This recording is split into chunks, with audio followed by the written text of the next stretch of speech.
There was a short gap between when you played John and when you played Cameron. Was it hard for you to differentiate the two characters? No. Cameron was military, John civilian. That's a big difference in my head. Cameron was skinnier than John, and he was older. Did you ever find John trying to seep through into Cameron?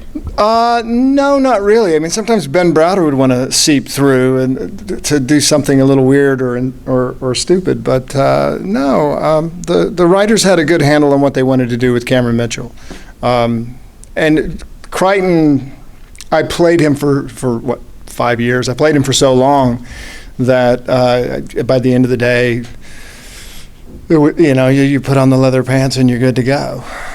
So and he had his own storyline, which is completely different because Crichton is the human at the other end of the universe that is lost and alone and trying to build a family and fall in love and do that kind of stuff, whereas Mitchell's an Air Force officer on a mission. Well, was it harder for you when Claudia came in because you guys had such a strong dynamic on Farscape? No, because Claudia's character Vala was so radically different from Aaron. She did sort of the opposite flip. She was the military kind of commando character on Farscape, tough, hard as nails, and then Vala was an imp of the perverse. Which show did you have the most fun on? Well, Farscape it's like first love because it was the first time that I had sort of had a show that went that long. So in my memory, and we were shooting in Australia, which is completely exotic for a guy from North Carolina. So I don't look at it objectively. On a personal level, Farscape was probably one of the most fascinating times of my life. Now, I lived in North Carolina for a while. What's the biggest difference between North Carolina and Australia? There's a lot of Australians in Australia. Besides that. Well, let's see. Pickup trucks are called utes in Australia. You can't get cheerwine. That's bad for North Carolina. I actually had cheerwine shipped to Australia and handed it out to the crew. Had they ever had it? No, of course not. Almost no one out of the Carolinas has ever had cheerwine. You say cheerwine to someone outside of the Carolinas, they're like, cheer. I know, right? It's the crack of sodas. It's just that good. You got to keep going back. No, and obviously, Australia is very anglicized. But I felt quite at home there. So I don't know what that tells you. Do you enjoy filming in Canada? Because you've filmed there a few times. Yeah. No, Vancouver is a great city. Toronto is beautiful. It's just a little colder there than it is in LA or Australia. Yeah, it's a lot colder there. Sometimes, yeah. If there was a part that you could play that you haven't already played, kind of like a character type, what would that be? Oh, wow. I don't know. Whatever's next. Do you have anything on the horizon that you're? No, I have looking for work on the horizon. That's a constant thing for actors.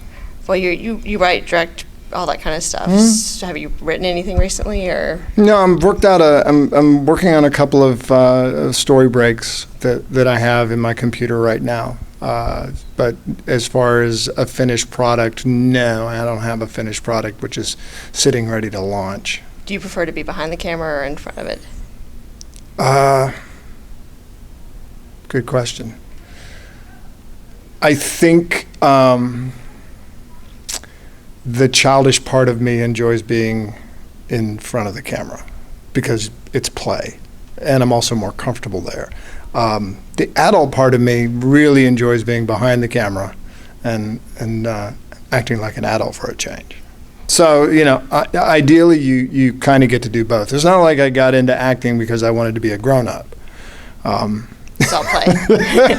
Well, it's a craft and it's a skill and you work hard at it, but it's still like play. So I grew up doing sports. I did 3 sports a year all the way through high school, did 2 sports in college, and there's an element of sports which is just a lot of hard work. If you're going to be good at it, you work your ass off. But at the end of the day, you play. Do you think your sports background is why you like these big physical characters? I don't know. I think it makes it an easier fit for me as an actor, but I don't think that's. Look, I mean, doing stunts is fun, but as one gets a little older, you kind of back away from wanting to jump off the building. When I was young, and I'm going to go, I'm going to jump, let's go. Basically, anything that they would let me do, I would do.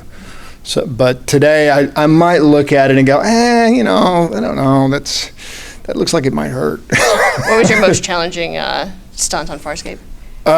Most challenging stunt on it actually, the hardest day of stunt work was actually just doing wire work. I was up on a wire. Yeah, I was up on a wire for an entire day of work, and I couldn't be in a full body harness, so it's just a hip harness, and I'm rotating and tumbling and doing all that stuff, and it bites into all sorts of places that are just in pain all day long. They're not comfortable. No, they're not comfortable. They're designed to hold you in the air, not to not to hold you gently and make you feel good. Don't forget to click that subscribe button and the like button as well, and of course leave us a comment. And why not check out some of the latest TV promos and sneak peeks on our channel.